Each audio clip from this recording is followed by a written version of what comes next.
I know when I go to festivals, that's a whole mixed bag of everything. And I think what's been proved over the last couple of years, and obviously we got to do Glastonbury this year, which is the biggest one, and it's kind of nuts, is you look out and you go, okay, that's just everything and everybody. That's just everything and everybody. And yeah, they might have come to see whoever, whatever, but festivals do things to people. It's really, really weird. And I experienced that a tiny bit at Glastonbury, but I didn't really get to see many bands, to be honest, because I was too busy doing my own thing and, fretting. But it did make me, when I went to see the Hives, because I really like them. I love the Hives. I'm a closet rocker, really, but, And I saw Texas. I'm friends with Charlene, and I love Texas anyway. I think just a really great songwriting team and everything. And I went to see them, and I was kind of just taking notes, really, because she was amazing with the audience. And I kept looking at the audience going, some of these kids are just too young to know every word of this, but they do. Yeah. And it reminds me sometimes when I see somebody else doing it more than doing my own set, to just go, just lap it up, enjoy it. If they know the words, great, enjoy that. Don't think about it too much. Just get involved, I mean, you said you were busy at Glastonbury. You were super busy because you did several things. We did several things, yeah. But I was really lucky as well. I got to do some pieces with the BBC. They followed me around, and because I'd been to Glastonbury to drop our daughter off many times, but never been in and been to Glastonbury. Never mind played at it. And on the Pyramid stage. Oh my God, yeah. So it's pretty bonkers that, yeah. And when it first came around, it was before COVID. So obviously, nobody played Glastonbury. And then I kind of thought, you know what, they're not going to ask again. So when they did, it was pretty amazing. And I kind of thought, I know what's going to happen. They're going to say, look, we'd love you back, but we're going to have to stick you over here, and you're going to have to play on this stage over here, which would be great anyway.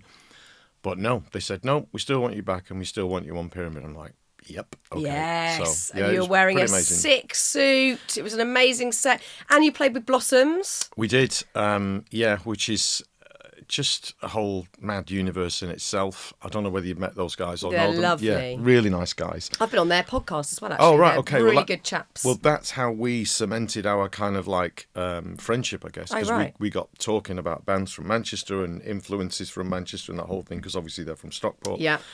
And obviously that Smith thing is a bit weird, and I know it's probably something we shouldn't do on the one end. Nobody should touch it.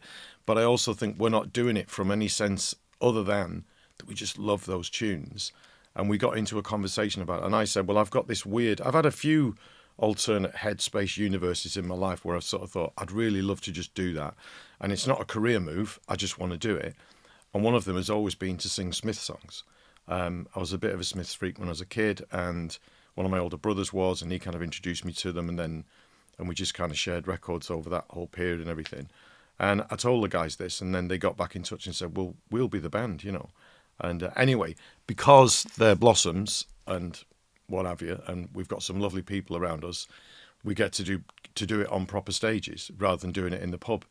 I would do it in the pub. I would genuinely do it in the pub. It was so good. I've got a 3-piece rock band with 2 friends where I play drums. We only do it for charity because we'd never get away with it if we didn't.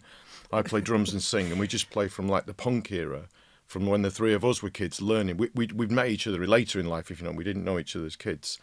But we share a love for kind of 3-chord Yankee rock. And so we go and do that sometimes, And I've played in Richmond, by the way. Just Have so you? know. Oh, I I'm played coming in to the church. next gig. Played, in the church down at the bottom of the hill just Yeah. before. Yeah, we played in the basement of that, and I had to stop a fight.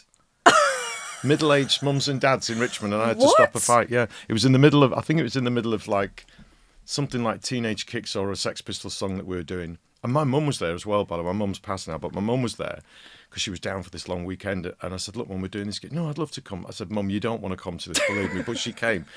And, so I do have a bit of a passion for doing things that have got nothing to do with my regular, everyday musical whatever, just because I love it. I love it. So. It's about the music. Yeah. And I want to get onto that in a minute, as there's so much to say.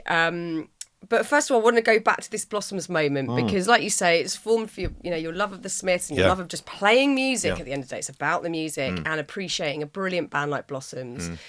How did you view them in their career at the moment? They're in their 20s, they're at the peak of their career. How do you think it differed to when you were in your 20s, going through that craziness, travelling the world? There's a lot. I mean, there's huge differences. Straight off, they're a band.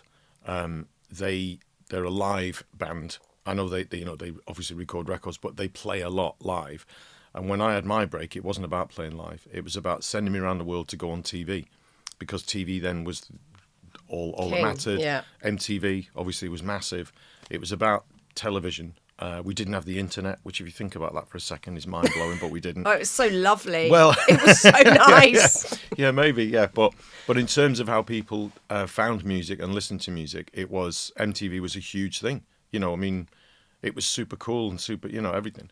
So, but going to, wherever in the world, to go on a big Saturday night TV show, Friday night TV show, was all anybody was concerned about with someone like me, because I was singing pop songs that didn't really fit into the kind of rock and roll. Certainly didn't fit into, festivals weren't a thing particularly at that time anyway, unless you were a serious rock band. So obviously they're a band, they make their own music. It's just very, very different. But also the main thing I think for me is the internet. A band like that, half their focus has to be about how would this come across, not just from streaming, because that's just a way of actually listening to the music. It doesn't really matter that it's streamed or you play it on vinyl, whatever. But in terms of the perception of them, it's completely different, I think. And also because I was around at the end of the 80s when I kind of started, 87 first record. We'd been through a period in the 80s where it was so glamorous, it was unbelievable. I'm talking about Simon Le Bon hanging off the front of a yacht in the Caribbean. Do you know what I mean? Whereas Those were the days. Yeah, but I mean, and don't get me wrong, you've also got the Smiths and you've also got Yeah. other things which sort of counterbalance that.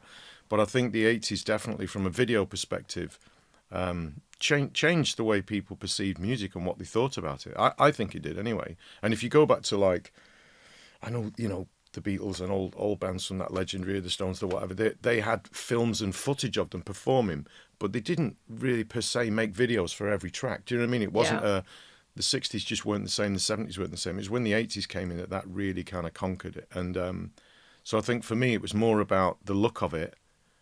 Not more important than the music, but it was just massively important, Yeah. And that was very much driven by the industry, which, from my understanding and the interviews that I've heard you do previously, when you decided to quit age 27 in the 90s, it was more to do with the fact that you were kind of sick of that side of it. And I didn't feel like a musician. I felt like a salesman, really, and nothing wrong with anybody who's a salesman or a saleswoman. That's a job, you know what I mean? But my dream became my life, as it were, and it wasn't the dream I thought it was. It was just kind of like, what the hell is this, And I was so far removed from making music most of the time.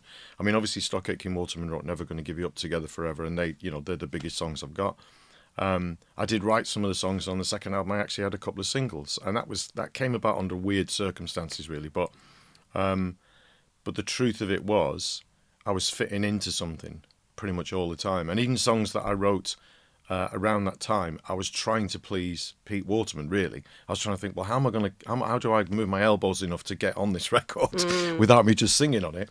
And don't get me wrong, it's not like I'm not proud of them. As a kid writing songs, I am proud of them, and I still sing them live and all the rest of it. I don't just mean their big ones, the Stock Aitken Waterman, are Never Gonna Give You Up and what have you. I'm on about a song like She Wants to Dance With Me or Hold Me in Your Arms, which I wrote.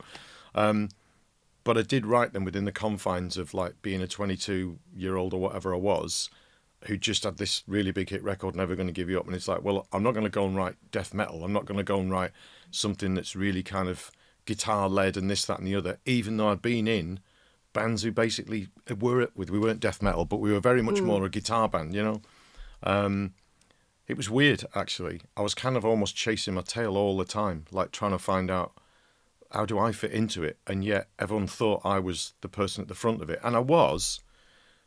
But when you're with a production team like that, not even that. I even think Whitney Houston probably went through a bit of that, because obviously she didn't write, I don't think, maybe any of her songs. I don't know.